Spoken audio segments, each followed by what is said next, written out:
medyo po matalim yung ipinadaan na mensahe sa atin ng Panginoon. And I do hope and pray na ito po tatanggapin natin, katulad ng pagtanggap natin sa mga mensahe na punong-puno ng blessings, na prosperity, blessings ng kagalingan ng sakit. In the same way, kung paano natin tinatanggap yung mga mensahe ganoon, ganoon din natin tatanggapin ngayon. Kasi ang pagtuturo po ng Panginoon ay isang pagpapala.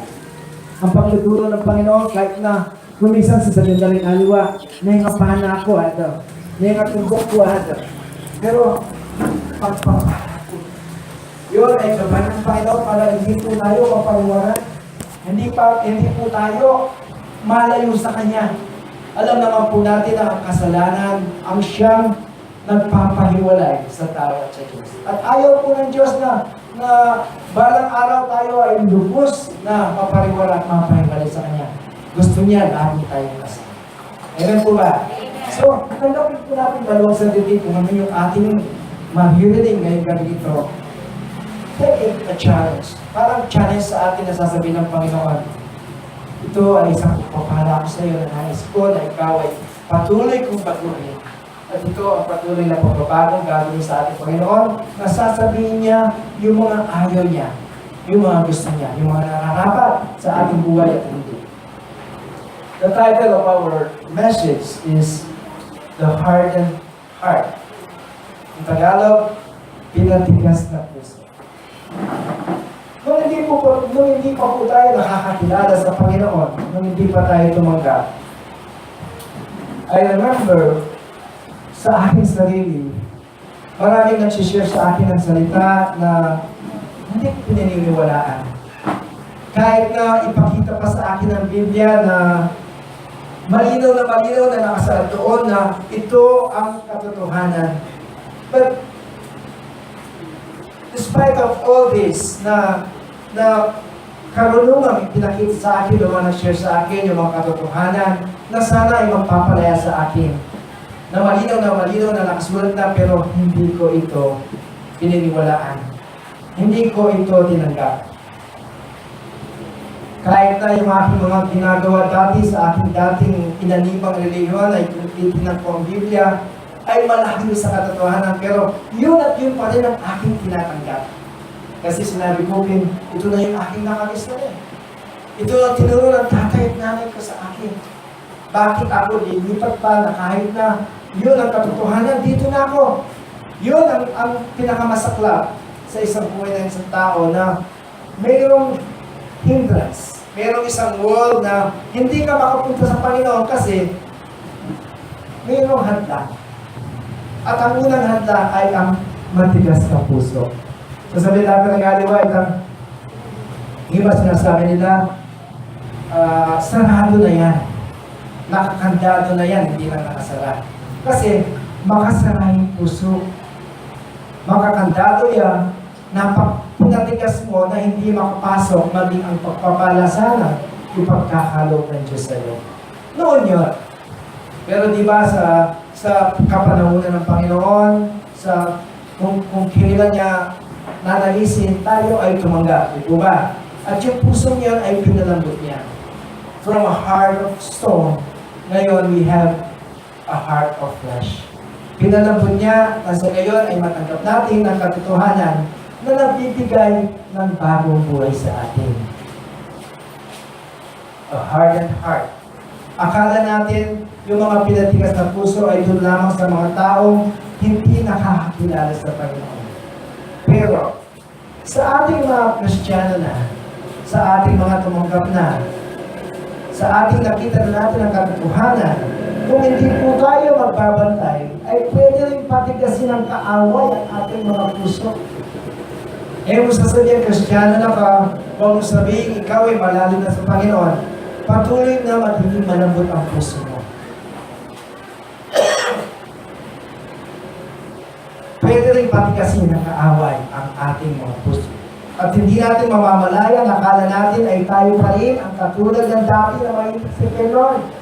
Nakakala natin ay pagkasunod pa rin tayo ng Panginoon.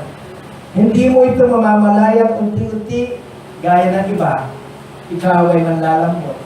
manghihina, tatalikod din sa Panginoon. Babalik sa dating ikaw. Unti-unti, hindi mo alam. Tumitigas na pala ang iyong puso. To better understand the causes and solutions for your hardened heart, it's important to understand the broad biblical meaning of the word heart. Heart first. Ano ba yung ibig sabihin ng puso kung ating titingnan ang Biblia? The Bible considers the heart to be the hub, it should be, to be the hub of a human personality. Ibig sabihin kapag sinabing the Bible considers the heart to be the hub of human personality, ibig sabihin dito nanggagaling ang lahat ng may produce ng isip. Pinanggagalingan ng mga ilalabas ng ating bibig.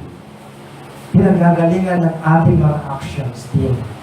So, sa puso lahat ng gagaling. Kaya napaka-importante po na ating malaman at susuriin ano nga ba ang kondisyon ng puso natin ngayon.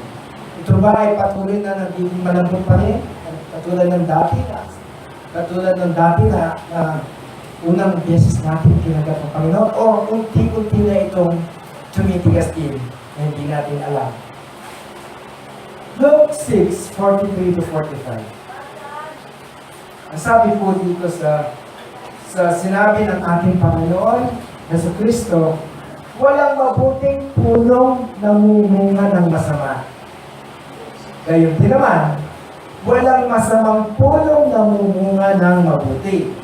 Ibig sabihin, ang sabi sa verse 44, bawat puno ay nakikilala sa sarili nitong bunga. For each tree is known by its fruit. Itingnan mo yung halaman. Kung minsan hindi tayo familiar dun sa halaman, kung hindi tayo maalam sa mga halaman, kami po maraming halaman kahit na maliit lang ang aming tirahan. Ngayon, mayroon akong bagong halaman yung pinatubo kong patola. Yung patola namin, ganyan kakahaba po. Ang dami, ito, bonsai po. Ganyan kahaba yung bunga. Kasi po ay nagdalama. Marami, marami. Display ko lang. Hindi mo malalaman patola yon kasi kung minsan meron siyang kamukhang dahon kung hindi ka maalam sa mga halaman. Pero malalaman mo patola yon kapag nakita mo yung bunga, di ba? May mga nagdadaan doon, ay patola yon. Tapos humihingi sa akin, ay sige po, bibigyan ko sila. Pinilan ko ng 10 pisong miswa, at saka siguro ito namin ebi ako. Lumayang pesos kita yan. Bali yung ebi. Paro, kasi yung mga paklas, ayaw nila nun, no cube na lang. Okay, so, binalagas na po itang ng kaya ng patuloy ni Kari. So, sinasabi po dito, malalaman natin ang ating, nakikilala natin ang puno, nakikilala natin ito sa sariling ditong bunga. Sapagkat hindi makapipitas ng ikos sa tinigan, ni hindi rin makapipitas ng upas sa dawagan. Verse 45, gumagawa ng kabutihan ng masamang tao dahil sa mabuting kayamanan ng kanyang puso. See? Bakit ikaw ay nakakagawa ng mabuti sa buhay mo? Dahil yon ay nanggagaling sa mabuting kayamanan ng iyong puso. Hindi mo yun alam. Mataba yung puso mo. Makwalta yung puso mo kayong Ginoo. Yapin nini, makakagawa kang bayap. Ang sinasabi sa English, the good person out of the good treasure of his heart produces good, and the evil person out of his evil produces the evil person out of his evil produces evil. Ang sinasabi dito, ngunit ang masamang tao ay gumagawa ng masama dahil sa kanyang kasamaan. Sapagkat mula sa kayamanan ng puso ay nagsasalita ang bibig. Sabi dito, for out of the abundance of the heart, his mouth speaks. Ito po ang punong kahoy at ang bunga nito. Na malinaw po natin nakikita na kung ating susuriin, ano nga ba ang definitions ng heart, nakikita natin dito. Ito, ang puso ay pinanggagalingan. Kung ang puso mo ay marumi, naturally, ang lalabas sa bibig mo ay marumi rin. Kung ang puso mo ay marumi, naturally din na ang bawat gagawin mo, iisipin mo, ay makakasama sa kapwa mo. at hindi magbibigay ng papuri at kalulatian sa Diyos. Pero ang sabi dito, gumagawa ng kabutihan, ng mabuting tao, muli sabihin, mahirap yung tao. Hindi. Gumagawa siya ng mabuting dahil na rin sa mabuting kayamanan ng kanyang puso. Bakit nagkaroon siya ng mabuting kayamanan sa puso? Who is the treasure that is hiding in your heart? Kung bakit ngayon, noon, kasok ng mga ginagawa mo sa mga tao? Wala mang gusto makihalubilo sa'yo kasi umiiwas sila sa'yo. Pero ngayon, gusto kong kasama. Bakit? Kasi gusto treasure na yun. Sino yung treasure na yun? Sa mga ating pinag-aralan na sa ating nakalipas na pag-aaral. That is Jesus Christ na tinanggap mo, na nanirahan sa puso mo. Na kung noon, 1% lang ang kabutihan mo, 99% puro masama. Pero ngayon, unti-unti, nagiging 2%, 5%, ngayon, 50-50 na. 50 bad, 50 good. Bakit? Kasi yung tinanggap mo Kristo, nung tinanggap mo siya bilang Lord and Savior, hindi pa tayo. Buhay na kayamanan yun na sumiksik sa puso mo, nanirahan siya Kristo sa puso mo. At siya ang naging buhay mo. Siya ang kumikilos sa'yo, siya ang nagliligtas sa'yo. Siya ang gumagawa kung bakit naging mabuti ka. That is why when we did something good for our brothers, we say praise the Lord. Kasi dahil sa Kanya yun. Dahil sa kayamanan, na mabuting kayamanan na nasa puso mo. It is not because of you. It is because of the God you accepted na ngayon ay naging mabuti ng tayo.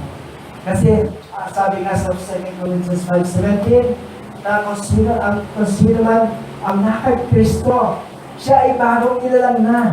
Yan ang ibig sabihin ng bagong nilalang. That is the meaning of the born again experience. Hindi yung born again na sasali ka sa isang grupo. No. Born again is when you receive Christ. Now you are in Christ. Now you are born again in Christ. Kaya nga ba sinasabi sa 2 Corinthians 5:17, ang lahat ay naging bago. Ang nakalipas ay wala na. So, yun ang isang mystery na tinanggap ng mga taong pinagkalooban ng Diyos ng kanyang pag-ibig. Na may asaling pera. Mabibili mo ba ng pera yung pagbabahing ginawa ng Diyos sa'yo? Bukod sa kaligtasan. Bukod doon sa kaligtasan na iligtas ka sa apoy ng impyerno. Bukod pa doon, pinalaya ka sa iyong pagkakagapos sa kasalanan. Mabibili ba ng pera yun? Hindi po. Ang lahat mabibili ng pera pero ang pagbabago hindi. Ang kaligtasan hindi. So, naunawa na po natin yung mabuting kayamanan sa inyong puso. Amen po ba? Yun ang kayamanan hindi nabibili sapagkat ang yun ay ang Panginoong Yesu Cristo. Ang sabi ko, hindi tayo excuse sa pagtigas ng puso. Tumitigas din ang puso ng isang Kristiyano kung hindi siya magbabantay. Kung hindi siya mananalangin, kung hindi siya magkakaroon ng devotion, ng oras para basahin ang salita ng Panginoon. Kung hindi siya magkakaroon ng time to attend worship service, Bible studies, kung hindi ka magbabantay, maaaring ikaw rin pagdating ng panahon, titigas din ulit ang puso. Sabi po sa Mark 8:17-19,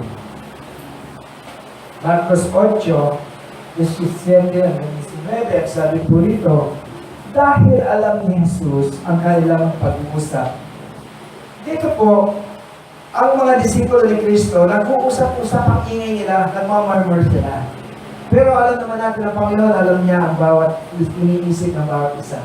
Ang sabi nga sa Mark 8:17-19, dahil alam ni Jesus ang kanilang pag-uusap, tinanong niya sila, nagtanong si Kristo, bakit niyo pinag-uusapan? Wala tayong tinapay. Kasi mag-board nila ng disciples ka ng oras nito. Wala silang dala kahit anong. Siguro ang dala nila ay isang tinapay lang sa isang pahabang paglalakbay. Ang sabi ni Kristo, bakit niyo pinag-uusapan? Wala tayong tinapay. Nabasa ni Kristo ang kanilang mga isip. They were very much worried about having no food sa kanilang paglalakbay. Ang sabi ni Kristo, hindi pa ba ninyo nauunawaan? Manhid ba kayo? Kapag sinabing manhid, ano ibig sabihin? Anong pakiramdam? Parang wala kang nakita. Parang wala kang narinig. Parang wala kayong pinagsamahan. Walit sa isang mag-boyfriend, gano'n, di ba? O sa isang mag-asawa, napakamahit mo. Kasi minsan nagmamakil yung mister. Wala man lang ulam na masarap na ulam na hinihapan ni Mrs. Pero sabi ni Mrs., manhid ka, alam mo ba yun? Kasi sa isang oras lang nakatinan, pagbusitan mo na ako. Na hindi mo na ba naalala yung mga nakarang araw na nagkulang naman tayo ng lechong manok? Nagkulang tayo ng workflow? Ngayon walang ulam, agad ikaw ay nagmamaklong. Masabi po dito sa 18, mayroon kayong mga mata, sabi ni Kristo. Bakit hindi kayo makakita? Malalim ano pang malalim yung pangusap ni Kristo rito. Ayaw niya mag-forward yung mga disciples. Ang sabi niya, mayroon kayong mga tenga, bakit hindi kayo makarinig? Ang sabi nito, hindi ba ninyo natatandaan? See? Ang dali niyong makalimot. Nang hatian niyo ito, 5 tinapay para sa 5,000. Ilang kain ng mga lumabis ang inyong pinulat, sumagot ang yung disciples. 12 baskets full of bread and fish. Yun ang sumobra. Noon, nag-alala rin sila. Lord, sabi doon, 10,000 lahat po yung sumama sa atin sa ilang. Wala silang makain, walang supermarket dito, walang grocery dito. Wala silang pagbibilhan. Saan po natin sila ibigyan, kukuhanin, makakain nila. Ang sabi ni Kristo noon, nagdasal siya at yung tatlo yata yung tinapay doon, at 4 na fish, ginawa niya napakarami at napakain ng lahat ng mga tao, 10,000 yun. At mayroon pang lumapis, sabi dito, 12 kain, baskets. Ang sabi ni Kristo, akalimutin nito. Sabi na. See? Kagagaling lang ng milagro. Pagkatapos milagro yung ginawa, kaya kanano rin ang 10,000 men and women there na nakikinig sa kanya. Tapos ngayon, nagmamurmur sila. Sa tapo kong pagkain. Manhid, sabi ni Kristo. Kayo'y mga manhid. Katulad natin, kapag kayo tumitigas sa puso ngayon, tatawagin din tayong manhid ng Panginoon. Ang dali mo makalimot. Nung umiiyak ka, hindi mo lang kung saan ka kukuha ng gamot para sa anak mo na naging malubhaing sakit. Ginagaling ko yun ako. Nung walang trabaho yung asawa mo, sabay mo mong pagkain. Ako rin nagtagpunan siya. Nung ikaw ay nasa gitna ng isang kasalanan na hindi mo alam kung patatawarin ka ng Diyos, I called you. And I accepted you as my own true son at ikaw ay aking pinatawad at binigyan kita ng karapatan pumunta sa aking Ama. Ganyan, kaligtas. Pagpabago. Ang dali natin makalimot. Sa isang sitwasyon na akala natin ay ito na ang pinakagrabe. Pinaparusahan ako. Why me, Lord? Why me, Lord? Ang dali mo makalimot, sasabihin ko sa inyo, Lord. Sa isang sitwasyon, makakalimutan mo ang aking kabaitan. Nakakalimutan mo kung ano ang mga pinagkaloob ko na sa buhay mo.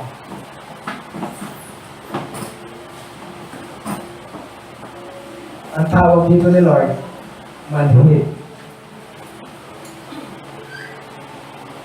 Madaling makalimot. Kung minsan nga, sinasabi natin, kabahin problema ko niya. Bukas magiging yung bumbay. Nagbalong ka na ng masahe ko. Nilikha ng Diyos ang mundo. God created the sun, the moon, the stars, and everything we see here on earth. He created this in just 6 days. Lalaki ba yung problema mo dun sa pag-create ng Panginoon sa mundo? Hindi siguro. Kaya gumawa ng malaking mountain ng Panginoon. Kaya gumawa ng dagat na napakaluwag nila. Na hindi mo masusukat kung ilang tubig ang nilagay ng Panginoon doon para maging dagat yun. And then ngayon, mayroon kang problema. Sabihin mo, kaya ng Panginoon ko. Tutulungan kaya ako ng Diyos. Alam mo kaya gumawa ng mundo ang Panginoon? Mahal ka eh. Mahal ako. Parang ngayon tayo thinking, napakaganda ng mundo. Tayo lang ang gumawa ng mga paraan para masira ito. Pero napakaganda ng mundo. Napakaganda ng buhay mo. Napakaganda ng buhay ko. Tayo lang ang sumisira dito. And then kapag sira ang buhay natin, sasabihin natin sa Panginoon, kaya bang i-arrange mo rin ang Panginoon? Kaya! Noon po, if you will read the Genesis, ang sinasabi doon, the earth is void. Ibig sabihin, full of darkness. Walang kaganda-ganda ang mundo noon. Walang hubog. Pero, ang ginawa ng Panginoon, let there be light, and there was light. Nagkaroon ng ilaw, nasilayan natin, nasilayan kung gaano ito maganda. Ganun din ang buhay natin. Kung ngayon ang buhay natin, puno-puno ng kadiliman, puno-puno ng kasawian. Just remember what God did in the creation. The earth is full of nothing. Ugly. Pero ginawa niya ito maganda. Pinagliwanag niya ito. Pero din gagawin sa buhay mo. Siguro naman, hindi mo masasabing mas malaki ka kaysa sa mundong iyong ginagalawan ngayon. Kung kaya ng Diyos na pagandahin ang mundo, kaya din niyang pagandahin ang buhay mo. Amen po ba? Amen. So dito po, kanina, while I was moved in watching the film, nakuha ko yun sa nung in-advertise ni Sister Melody, yung kapanood niya na Miracles from Heaven. At kanina nagkaroon ng pagkakataon na kapanood ito. I was really crying, hindi naman doon mismo sa bata na nagkasakit ng malubha. Umiyak ako sa bata pero I deeply cried when I saw what God did the young child. Ang bait ni Lord, sabi ko. Alam niyo yung hinintay ng Panginoon. Nakaready na yung pagpapala ng Panginoon eh. Nakaready na ibuhos niyo na sa bata niyo. Alam niyo yung hinintay ng Panginoon. Lumuhod yung ina. Manampalataya. Kinaangas mo Panginoon. Believe me. Have faith in me. And I will do wonderful things for you and your family. Gusto ng Panginoon, mahalin mo siya, maniwala ka sa Kanya. Believe that He can do something good for you. That He is bigger than your problems. He is bigger than your sickness. And in any sickness, He is greater than cancer. Ano ang sakit yan? At doon po sa napanood natin yun, panoorin po ninyo, you will be inspired. You will be blessed. Kasi makikita mo how good God is. Yung sa pelikula na yan. That was a true story po. And sa ending, pinakita yung mga totoong pumanak. Yung bata, it was really a miracle from God na bumalik yung dati niyang kasilahan, yung dati niyang lakas, na God gave her second life. Hindi ko lang po i-kwento, pero I know you will be blessed too, like Sister Melody and me. Blessed po kami at na-inspire lalo to worship the Lord, to give thanks to the Lord, to be grateful for the Lord sa lahat ng ginagawa sa buhay natin. Initin na ng Panginoon, maniwala ka. Kasi na muna, hindi naniniwala yung ina. Natakpan ng hirap ng buhay yung pananampalataya ng ina. Gusto na ng Panginoon, magbalik-loob ka. Give your heart to me, sabi ng Panginoon. I will do wondrous things in your life. Panoorin po ninyo. At sabi ni Sister Melody, hindi na kailangan i-download. Makikita naman natin yan sa xuka.com. Makikita natin ang kabuuan ng pelikula. Manhid. Yung ating title na Hardened Heart, kasama ito eh. Kakambal nini. When you have a hardened heart, kapag meron kang pinatagas ang puso, magiging manhid ka eh. Manhid na konsensya. Sa English, seared conscience. Seared conscience. Gusto kasi ng tao kapag humingi sa Diyos, agad-agad ibibigay ng Panginoon. Baka nakakalimutan natin, ang sabi ko nga kanina, mismo ang mundo, hindi nilikha ng Diyos ng one day lamang. It took God 6 days to create the heaven and the earth and the universe. Tayo namamatay tayo. In God's perfect time, ibibigay niya. Kaya nga sabi dito, na huwag tayo maging manhid. Na kailangan yung gusto natin ang ipagkaloob ng Diyos agad-agad sa isip natin lahat-lahat. No. Ang isang hindi manhid, pwedeng maghintay sa Panginoon. Alam niya kung kailan darating at pwede siyang maghintay. The Bible speaks of a seared conscience o na manhid na konsensya. Ito ay parang kalyo na hindi na nakakaramdam ng sakit. Insensitive na siya. Insensitive. Ang sabi nga dito, yung cauterized conscience.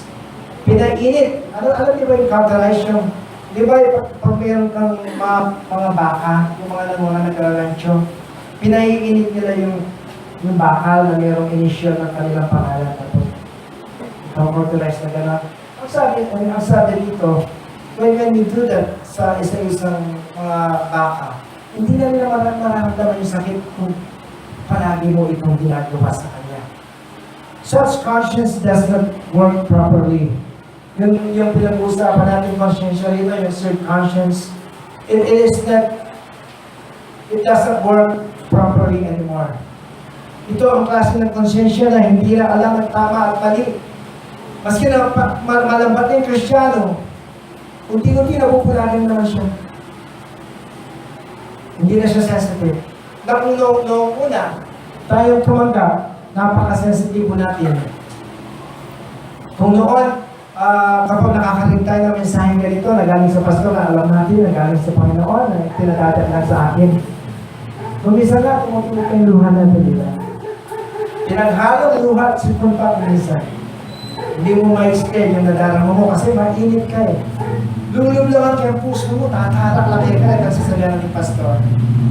Pero kapag ikaw ay namanhid na, unti-unti, nakakonsensya. Hindi ka na natatouch. Kuminsan, dineterma mo na lang yung mga mensahe ganito, Sunday after Sunday, papasok dito, lalabas dito, pag uwi mo, parang wala lang. Manhid ka na eh. Dead man na lang. Kuminsan na, pinatawanan mo pa. Ano naman pang mensahe ito? Walang kalatoy-latoy. Pero, kay God, hindi ko pwede sabihin walang kalatoy-latoy. God's words are effective. God's words ay tumatarak sa puso ng mga tao. Ang mga ito ay napaka-powerful na pwedeng i-transform yung isang bad people papunta sa kanyang pagiging mabuti. So, kapag ikaw ay namanhid na, nawawala ng saysay yung mga naririnig mo. Hindi ka na lumuluha ngayon, tumatawa ka na. Pinagtatawanan mo na ang mga salita ng Panginoon. You will never know it. Akala mo normal lang yun. Akala mo, narinig ko na kasi yan eh, no? Kasi namamanhid na unti-unti ang iyong puso. Sabi ko sa 1 Timothy 4, 1 and 2, maliwanag na sinasabi ng Espiritu na sa mga huling araw, we are in the later times. We are in the later times. Ang sinasabi dito, maliwanag na sinasabi ng Espiritu sa mga huling araw, tayo ito, ay iiwan ng iba ang pananampalataya. Some will depart from faith at susunod sa mga makandinglang na espiritu at mga turo ng demonyo. Ang mga katuruan ito ay pinalalaghanap ng mga tao mapagkunwari, sinungaling at may manhid na budhi. Now the Spirit expressly says in the later times, some will depart from the faith by devoting themselves to deceitful spirits and teachings of demons, through the insincerity of liars whose conscience are seared. Manhid na puso. Ang sabi ni Kristo dito, ay mga huling araw, iiwan na ng iba ang kanilang pananampalataya at susunod sa mapagdila na Espiritu. At ito rin ang magdadala sa kanila para maging manhid ang kanilang konsyensya sa kasalanan. At magbalik sa dating sila, ang kaaway ay magsasaya at magdiriwang sa mga kaluluwang sanay kasi kailangan kay Kristo na. Pero ikwanong pa sila yun kasi may manhid na. Kung tinuti, nakuha sila ng kaaway, ng Diablo na siya ang nagninang sa kanila. Ano bang sitwasyon po? Kaya gamitin ng kaaway, ito man ay maging kahirapan man, o karangyaan man, kung hindi tayo magbabantay. When we fall into temptation na naging mahirap tayo, masakit ibig, and then we forget about that. Sumama tayo kung saan tayo inalalagay ng Diablo. At doon ay natatrap tayo doon. At kung maging mayaman ka man, sasabihin mo, hindi ko na kailangan mag-attend. Hindi ko na kailangan Bible studies o prayer man kasi nasa akin ang lahat. So, dito po, lahat ng sitwasyon sa buhay, maghihirap ka man, yumaman ka man, kung hindi ka magbabantay, magiging manhiti ng puso mo. Titigas din, gaya ng sa iba. Ang sabi po sa Matthew 13:14, sa kanila natutupad ang propesya ni Isaiah, sabi ni Kristo, na nagsasabi, makinig man kayo ng makinig, kailanman hindi niyo maunawaan. Tumingin man kayo ng tumingin, hindi kayo makakakita. Sapagkat ang puso ng mga taong ito ay manhid na. See? Naging totoo yung sinabi ko kanina na kapag manhid ka na, hindi mo na mararamdaman ang pagkilos ng Diyos.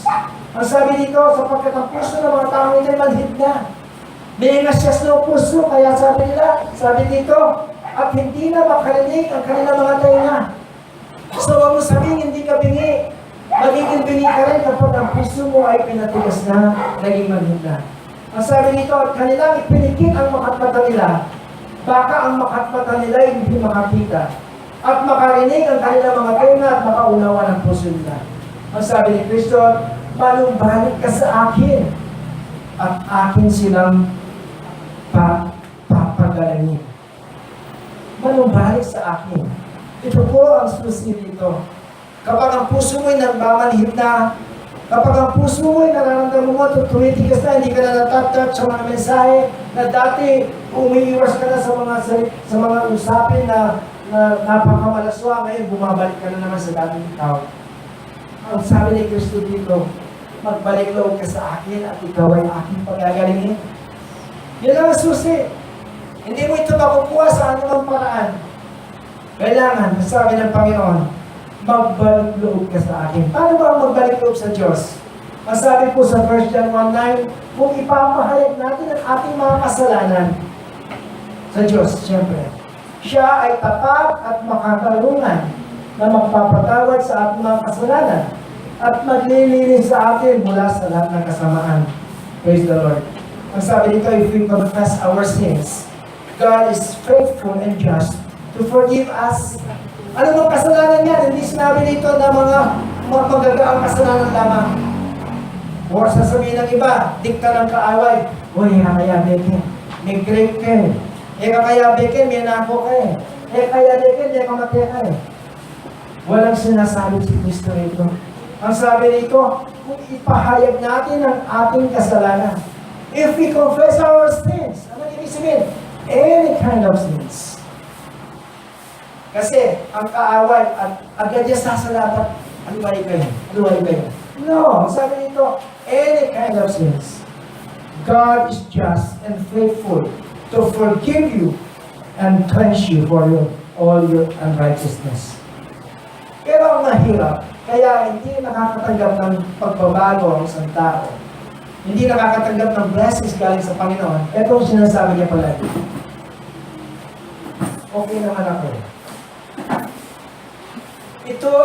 Itong salitang ito ang nagiging bakod mo.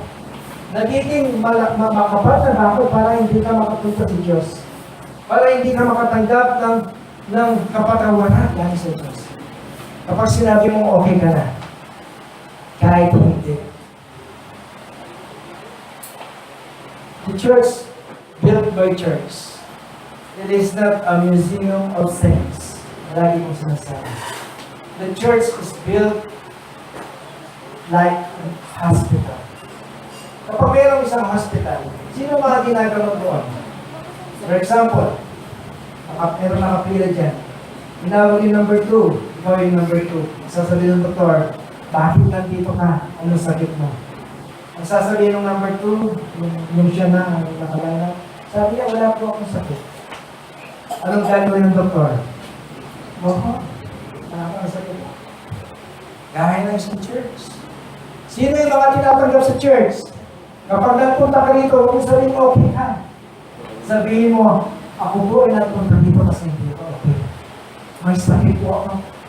Na ang Diyos lamang ang siyang magpapagaling sa akin. The church is like a doctor. God is like a doctor na kung sino man ang the one who admits that he is a sinner. Yun ang kanyang mga binibigyan ng papatawaran. Kaya nga pa sinasabi sa 1 John 1:9, God is just and faithful to forgive you if you confess your sins. Confessing your sins is going back to God. Ang paligoob sa Diyos. Aminin makasalanan. Aminin nagkakasala. Aminin marumi. Hindi natin matanggap minsan yun. Yan ang nagpumahalag sa atin papunta sa kapatawaran ng Diyos.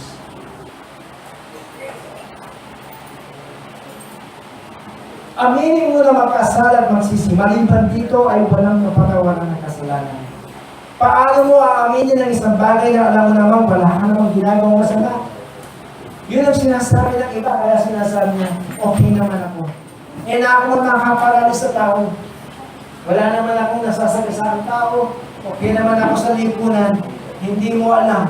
Malaki ang kasalanan mo sa Diyos. O alam mo na, kino-cover up mo lang ito. And you will not be free. Hindi ka magiging malaya. Hindi ka magkakaroon ng patawaran. Kapag may puso ka, sasabihin mo, okay naman ako. I don't need the forgiveness of God. Ito ang paboritong patibong ng kaaway. Itang sasabihin mo, okay na naman. The devil making you insensitive to sins. Kapag palagi mo sinasabi ito, you are insensitive to sins. Making it difficult to even distinguish right or wrong. Namanhid ka na eh. Namanhid na ang konsensya, tumigas na ang puso. Ang sabi po sa Romans 1:21 and 22, sapagkat kahit nakilala nila ang Diyos, siya ay hindi nila nilalhati o pinasalamatan naman lang bilang Diyos. Sa halip, naging walang kapuluhan ang kanilang pag-iisip at naging madilim ang hangal nilang puso. Sa kanilang pagmamarunong ay lumabas silang mangmang. Ikit po, sa kanilang pagmamarunong ay lumabas silang mangmang. Kasi sabi dito, hanggang kilala na yung Diyos, hindi man nila ina-appreciate ang Diyos na siyang gumagawa ng pamilya sa buhay nila. Sa halip, naging walang kabuluhan ng pag-isip, naging madilim ang hangal nilang puso. Alam niyo kung bakit? This is all because of pride. Pride will also cause our hearts to harden. The pride of your heart has deceived you. You who say to yourself, who can bring me down to the ground? Sino ang makakapagbaba sa akin? Ang taas-taas ko na. Ang tayog-tayog ko na. Who can bring me down to the ground? Mababasa natin ito sa Obadiah 1:3. Dinaya ng kapanaluan ng iyong puso. Ikaw na tumatahan sa mga bitak ng bato, na ang tahanan ay matayog na nagsasabi sa kanyang puso, sinong magbababa sa akin sa lupa? The pride of your heart has deceived you. Tayo ay dinaya ng ating kapalaluan ng ating puso. See? Mandalaya ang puso eh. Sabi niya, okay ka na eh. Sabi niya, mayaman ka na eh. Kapilan mo na kami bagsak. Kapilan mo na nakamangalino. Malakas ka. Ang lakas-lakas ng katawan mo, wala kang sakit. Pero hindi mo alam, mamaya na. Magkakasakit ka, bukas na mamamatay na ito. Akala natin ay napakatayog na at hindi na pwedeng ibaba kailanman. Tatandaan po natin na walang anumang bagay na nakikita o hindi nakikita o nawawala. Walang permanente sa mundo. Meron bang permanente sa mundo? Wala po. Mayaman ka ngayon, bukas lang pwedeng mawala. Ang pagkakakitaan mo at maghihirap ka muli. Malakas ka ngayon, bukas hihina ka rin. Magkakasakit at mamamatay. Kaya nga the Bible says in 2 Corinthians 4:18 that we fix our eyes not on the things what is seen, but on what is unseen. Since what is seen is temporary, but what is unseen is eternal. Ang ibig sabihin dito, i-focus mo yung isip sa mga bagay hindi mo nakikita. Kasi kapag nakafocus lang tayo sa pera, kung ano yung mga nakikita natin ito, mawawala ito balang araw. Any other you will not keep this forever. Ang asawa mo, mawawala din. Kung hindi ka mawawala, mawawala ka. Ang kabuhayan nyo, ang pera nyo, ang bahay nyo. We need those things. Pero ang sinasabi nito, kung gusto mo na huwag kang ma-frustrate sa buhay mo, fix on the things that is unseen. Back it down. Because unseen are those things that is eternal. Ano yung mga hindi nakikita? Bakit tinawag eternal? God is unseen. God is eternal. Hindi mamamatay kailanman. Makakasama mo kailanman. Kaya nga ba sinasabi ko palagi, kung ayaw mo mag-frustrate, give all your love for God. Gawin mo lang number 2 yung asawa mo.